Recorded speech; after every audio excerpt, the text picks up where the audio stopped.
Hey there, in this tutorial we're going to learn about signal flow. Flow is the path that your music follows through its cables and through your computer. In this tutorial, I'm going to review how to route your audio signals at your computer and where to send them for effects processing, etc. I'll be introducing some general recording terminology in this segment that you need under your belt to best understand how to mix using your recording software. We're going to be looking at concepts like inserts, sends, and buses, and understanding how these work is essential to being a computer musician. The terms that we use to describe and demarcate flow, like inserts and sends, come from the old days of the analog mixer. The way your computer handles signal flow is much more powerful because you're not limited by any number of cable connections and hardware, and there's no loss of quality as the signal flows down the path. While this incredible power is definitely a huge plus of digital music making, it can be confusing because there aren't actually any cables to show us how the signal's traveling. Let's take a look at this diagram of a track's signal flow.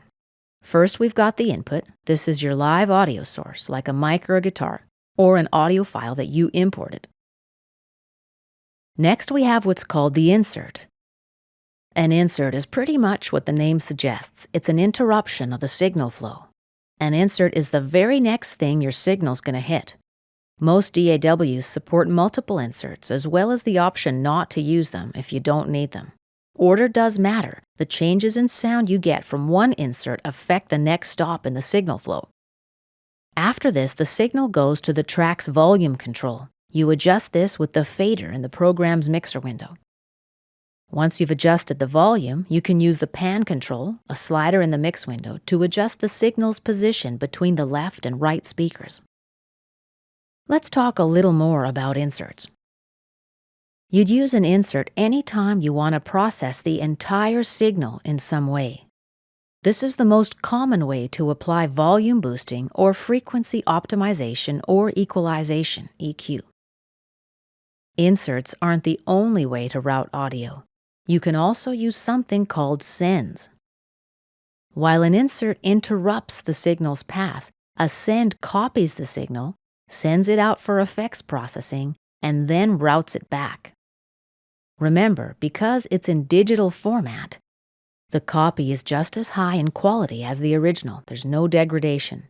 If you use a send, you'll hear both the original and the copy playing. The original signal is known as the dry signal.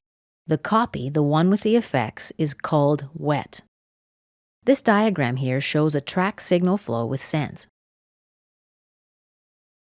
As you can see, there's both pre-fader and post-fader sends. This means you can have sends before the signal is routed to volume and after it's routed through the volume adjustment. If you use a pre-fader send, a copy of the audio signal will be routed to the effect you want before it reaches your volume adjustment. Basically, this means that changes in the track's volume and panning will have no effect on the levels of the copy being sent. If you use a post-fader send, then if you change the level of the track's volume fader, you affect the level of the audio that's being sent to the send. Pan adjustments don't affect either pre- or post-fader sends, so keep that in mind.